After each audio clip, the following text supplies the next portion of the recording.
Two very interesting options came on the market for people shopping for a compact luxury crossover.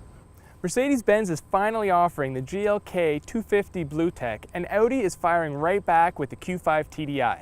But can diesel engines really serve as a legitimate piece to the luxury puzzle? Well, both of these companies have very different answers to that question, and we're here today to make a judgment call about which one is right.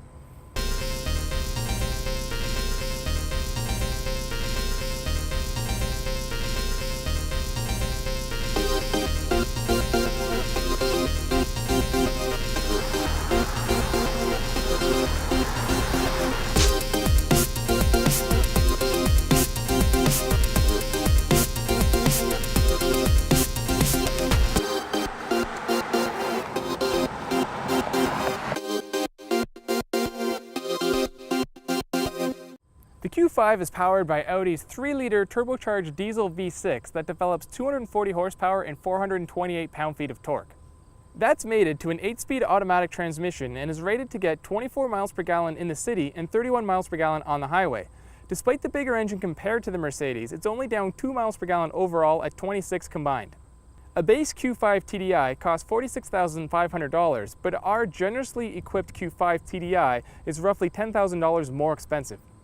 But you don't have to spend that much money. In fact, the GLK starts at just under $40,000 and our test model is about $49 grand.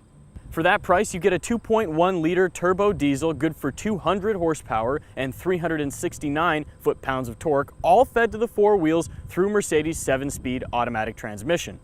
It's rated at 24 miles per gallon in the city and 33 on the highway, or 28 miles per gallon combined, although it's worth noting that in real-world testing, we're finding that it is quite a bit more efficient than the Audi. When it comes to looks, the Q5 is the sportier of the two and features all the right curves in all the right places, as well as that signature grille all Audis are known for. It doesn't look as much like a wagon or a cube as a Mercedes does, and in the back there are these unique D-shaped tailpipes. For diesel maybe?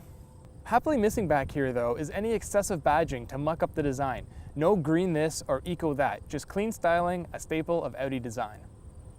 Here's what I love about the GLK. Even at the base trim, it's very, very sexy. For example, this car has the base 19-inch wheels, and honestly, the AMG package looks good, I'll admit that, but I'd be just as happy to save the money and drive around in this car. Sharp angles, defined ridges, and its boxy shape stand out without seeming ostentatious. But here's my favorite part, the taillights. Now, I know you can't really see it in the daylight, but take it from me, there aren't many rear lamps on the market more worth staring at than those coming from Mercedes-Benz products. The Q5's interior is very polarizing. In the best German tradition, it's very functional and clean, yet sterile and emotionless. Audi has included all the right luxury equipment in this vehicle, like a huge panoramic sunroof, Bang & Olufsen sound system, and of course the programmable drive select modes. Interior room is also solid in this vehicle, as rear seat space and trunk capacity both outsize the GLK. There's a little sport inside here, which includes the squared off bottom steering wheel and these nicely bolstered sport seats. Forget about the Q5. It feels cramped and it's hard to see out of, neither of which are problems in the GLK.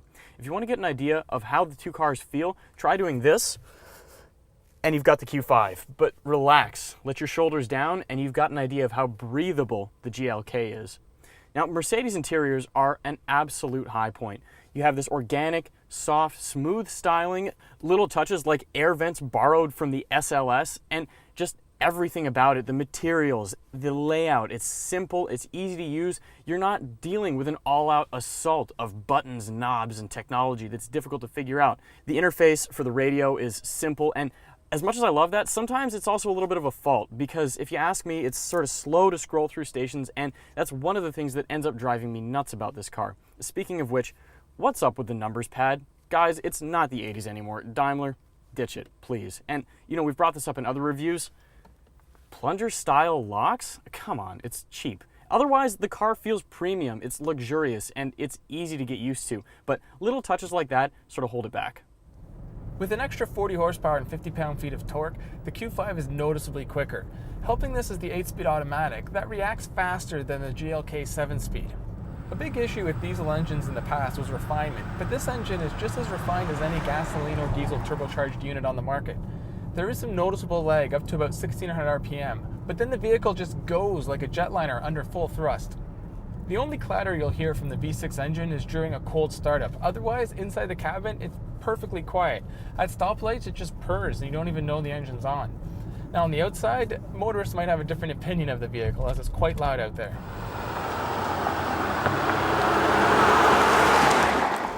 Audi's been gaining a lot of fans lately due to the driver engagement in its vehicles, and this little crossover is no different. Even with the diesel engine, the Q5 is still pretty engaging to drive. I mean, it's even got the S-Line steering wheel, which you'd find in like a TTS or even the S5. Now, as Mike said earlier, diesel engines make an awful lot of noise, and this is the smaller of the two, but despite that, it still makes quite a growl. Thankfully, Mercedes has done a splendid job of deadening that noise for the cabin, so if you roll the windows down, you can hear it coming through, but otherwise, it's fairly quiet, except for one point while you're driving. If you're going up a steep grade very slowly or even crawling around a parking lot, you'll notice that at low RPMs there's a reverberation that goes through the entire cabin, and it's maddening. It's a small complaint, but I gotta think that Mercedes could fix it pretty easily with maybe an ECU tweak to affect where the car idles or sits at low speeds. For being down almost an entire liter of displacement though, I gotta say, you know, Mercedes' engine really is plenty powerful. You have more than enough torque to dart through traffic, and with the sequential dual turbo system, you get all of that torque from about 1600 to 3000 RPM, which is more than enough. And aside from that, the difference between this car in terms of visibility and the Q5 is night and day. It's like being on a motorcycle and wearing a skull cap or a full face mask. It's easy to get used to driving this thing. The sharp angles give you a good sense of spatial awareness, and it's simple. Now, with Audi's individual modes and all sorts of different driving settings, they take the shotgun approach at letting you customize the driving experience. Mercedes takes a more pragmatic system. You have an eco or a sport mode, and admittedly, the handling dynamics and the drive experience overall isn't quite as engaging, but it's fine, especially for a compact crossover. The Q5 TDI is the better performing vehicle, and it offers more styling inside and out, but you have to pay for it. You pay a lot for it. So what if you really want is diesel efficiency in a luxurious package that's easy to get along with? The GLK 250 BlueTEC is the clear winner.